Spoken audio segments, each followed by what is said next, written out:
Hi, my name is Leah Odom with Homeowners Financial Group here in South Carolina.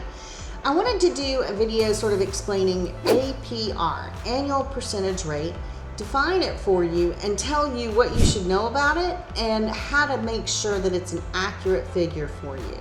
So let's talk about APR.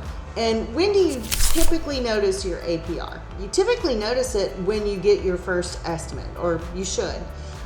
It should be anywhere you see an interest rate, you should also see APR. That's actually a rule that's set by the Consumer Financial Protection Bureau.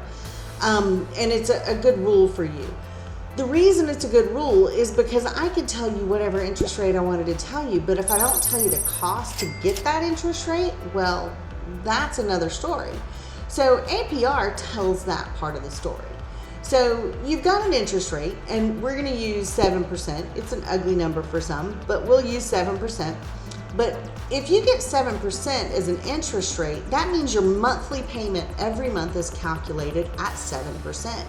But your APR could be anywhere from 7.2, 8.5, even 9%, depending on the fees that go into getting you that rate. So what you want to do is take a look at the APR to see how close to the actual interest rate are we. That's sort of how I look at it. If I'm comparing two lenders, and both lenders have a 7% interest rate, but one has an APR of 7.2 and the other has an APR of 7.8, well, obviously the fees on the APR at 7.2 must be less, because the annual percentage cost of that loan is a smaller percentage than 7.8. Hope that helps explain it a little bit. But let's talk about what goes into those the APR, those percentages. So when looking at APR, these are what you can expect to go in. Obviously, the monthly interest rate is a large portion of that, but you also have things that go in terms of your upfront cost. Discount points or origination fees are a large part of that. Some of your closing costs like processing fees or underwriting fees or credit reports or appraisal reports. Even things like title insurance could be calculated into that, but often aren't. Some lenders will, some lenders won't.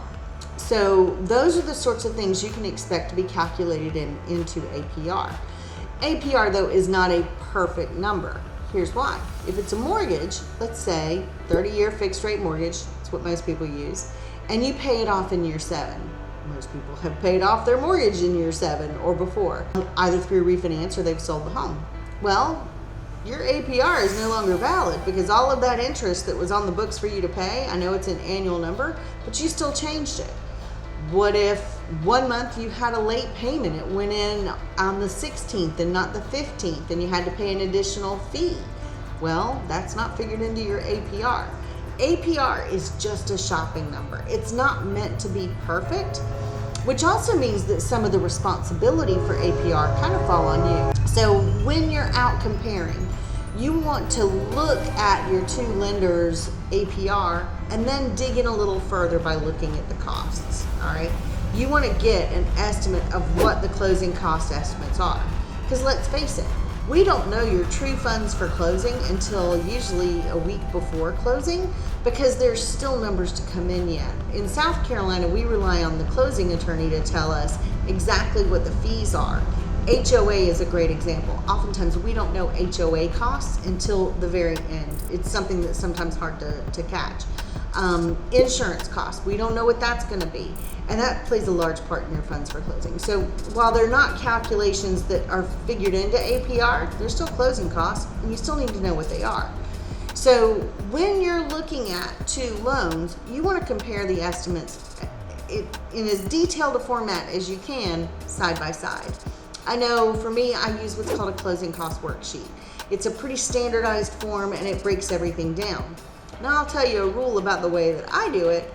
I'm always going to estimate on the high side because it's easier for me to come down in the numbers for you. I want you to be prepared for a worst case scenario and then be delighted when the number comes in lower once we get closer to closing. Because some things go up, they're out of our control, but wouldn't it be better if we were over prepared instead of under prepared? I know that happened to me personally, where the loan officer the day before I was going to buy my home as a single mom said, you need an extra $1,000 for closing. And I just said, where's that gonna come from? I'm a single mom, did I mention that? And yeah, that is a nightmare. You don't want that experience. So as a loan officer, I protect my clients by making sure I've got a little bit of a buffer there. I want to be as close as I can, but I don't want to be under. I'd much rather be over. So make sure that you and your loan officer have conversations along those lines so that you're aware of, each number, its breakdown, and you feel as best prepared as you can, ideally before you even go shop for your house. So let's get back to APR because that's the topic at hand. All right, APR, annual percentage rate, figures in all of those one-time fees. We know it's not going to be perfect, but it's a good shopping number. I think you have a good idea sort of where it plays a role, but that it's not a perfect number.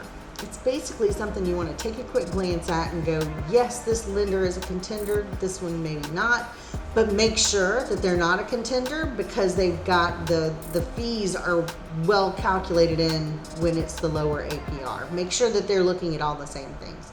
So I hope you found this helpful. I know it was a lot of information to unpack in a very short period of time. If you've got any questions, be sure and put them in the comments below. If you like the video, please tell YouTube that. Subscribe to the video because there's going to be a lot more coming out on this channel that can help you in your journey to homeownership and being smart in managing your largest debt. Have a great day. Thanks.